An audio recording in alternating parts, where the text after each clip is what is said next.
Let me show you something. It starts quietly. A few leaves here, a few stems there, but before you know it, tomatoes are everywhere. Welcome back to the garden, where today we're deep in the jungle of growth. Seriously, these tomatoes didn't wait for an invitation. They exploded, and now it's our job to give them room to breathe. But that's just the start. Later, we'll dive into some surprising facts about everyday veggies you might never have known, like how celery can help your heart, or why grape leaves are one of the oldest kitchen tools in history. Stick around, because the harvest is just the beginning of the story, so we're thinning, pruning, and cleaning things up. Lower leaves, gone, suckers, snipped. This isn't just gardening, it's strategic management with scissors. And along the way, we'll catch some sneaky weeds, trim a few overconfident herbs, and bring a little order to the wild beauty. Because in a garden like this, chaos is just potential waiting for direction.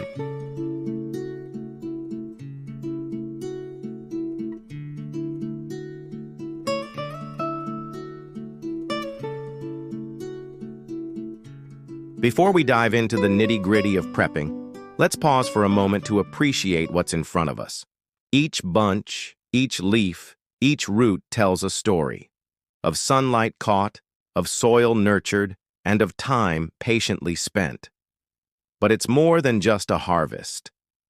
This is part of our ongoing collaboration with Stichting Veggies, where every kilo we grow and prepare helps us move closer to the 1,000-kilogram challenge. Prepping isn't just about cleaning and cutting, it's about respect. Respect for the plants, for the effort it took to grow them, and for the people who will benefit from this food. So let's get our hands dirty and turn this harvest into something ready to nourish.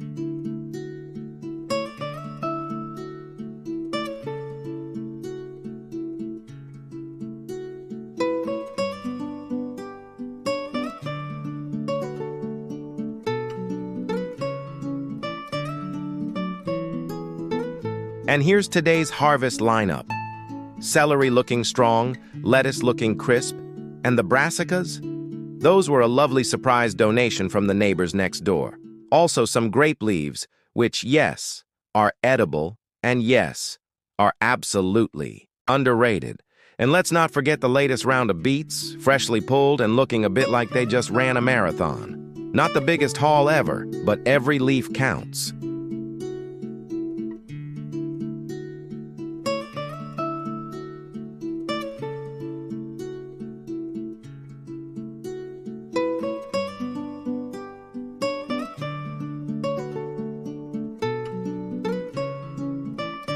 Celery. We start by trimming the roots and cutting the base flat. Any limp or yellow leaves, straight to the compost. What's left is crispy, clean, and ready for soup, stock, or crunchy snacking. Fun fact, celery is about 95% water, making it a natural hydrator. But it's more than just crunchy water. Celery contains phthalides, compounds shown to help relax blood vessel walls, which may lower blood pressure. Did you know celery was once called small good for everything in ancient herbal medicine? It was prized not only as food, but for its medicinal properties. Growing celery is a test of patience. It needs consistent moisture and rich soil. A dry spell and it quickly bolts to seed, ruining the stalks. So, every crunchy stalk you see is a small victory.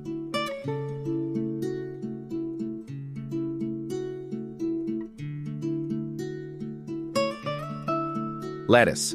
This leafy green is a dirt magnet, so we give it a good shake, rinse, and check carefully for slugs hiding in the curls, before packing it like it's heading on a spa retreat. Lettuce is ancient.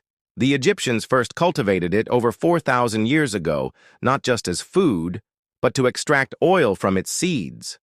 It's about 95% water, so besides hydrating you, it contains folate, important for cell repair, vitamin A, good for your eyes, and a touch of iron. And here's a cool tidbit.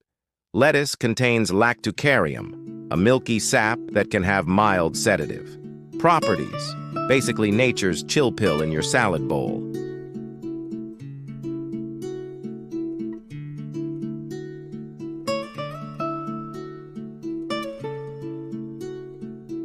Beets. Beets get special treatment. Tops off first. Don't toss those greens, they're nutrient-packed. Then cleaning and sorting. Big beets are perfect for roasting, while smaller ones are salad-ready. Beets are a powerhouse of folate, fiber, and antioxidants. Those deep red pigments are betalains, which may reduce inflammation and support liver detox. And here's a wild fact. Beet juice can improve athletic endurance by boosting nitric oxide in your blood, which helps blood flow and oxygen delivery to muscles. Marathon runners have been known to use it as a natural performance enhancer. Also, expect some colorful battle scars on your hands and cutting boards after handling beets. It's part of the fun.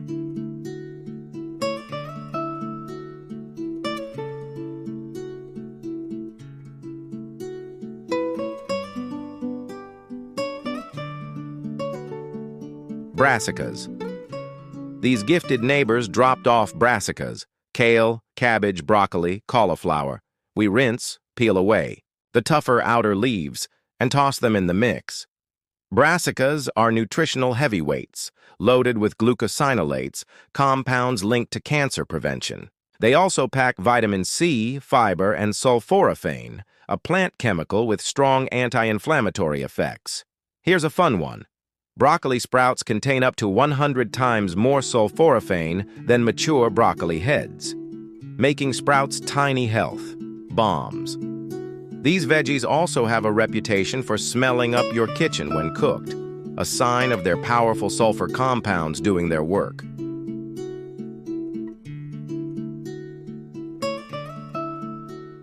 Grape leaves. Yes, grape leaves are edible but never raw. We pick the tenderest, rinse them well, and prepare them for wrapping or freezing. Perfect for dolmas, little stuffed leaf parcels popular in Mediterranean cuisine. Grape leaves are low-calorie, high-fiber, and packed with vitamins A and K. Historically, wrapping food in leaves is one of humanity's oldest cooking tricks, an early form of meal prep and preservation. They also contain polyphenols, antioxidants, that may protect cells from oxidative stress and inflammation. Bonus: grape leaves have been used traditionally to soothe digestive issues, a handy benefit beyond their culinary charm. Bonus: meditative harvest prep. While trimming, washing, and sorting, you get to know your garden intimately. You spot the perfect leaves, find signs of pests, and notice the soil's story through the plant's condition. It's repetitive, a bit messy, but oddly meditative. Your hands end up decorated with celery sap, beet juice, and soil marks, badges of honor for a gardener. And just like that, all those small tasks add up.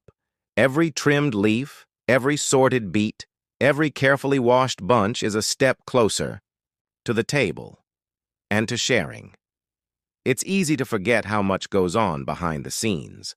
The quiet moments spent prepping are what transform a wild patch of earth into nourishing food for a family, a neighbor, or someone in need. And as we pack these bags, there's a real satisfaction in knowing this harvest isn't just for us. It's for a bigger purpose: community, connection, and care. All right, time to see what today's labor adds up to. Let's get to the scale. Bag 1, 3.0 kilos.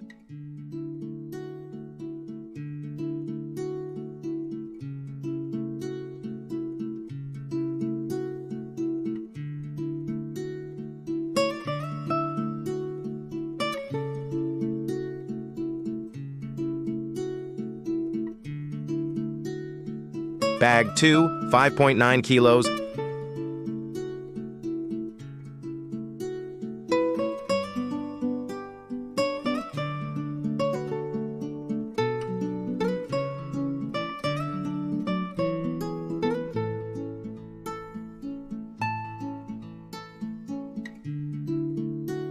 Bag 3, 7.1 kilos.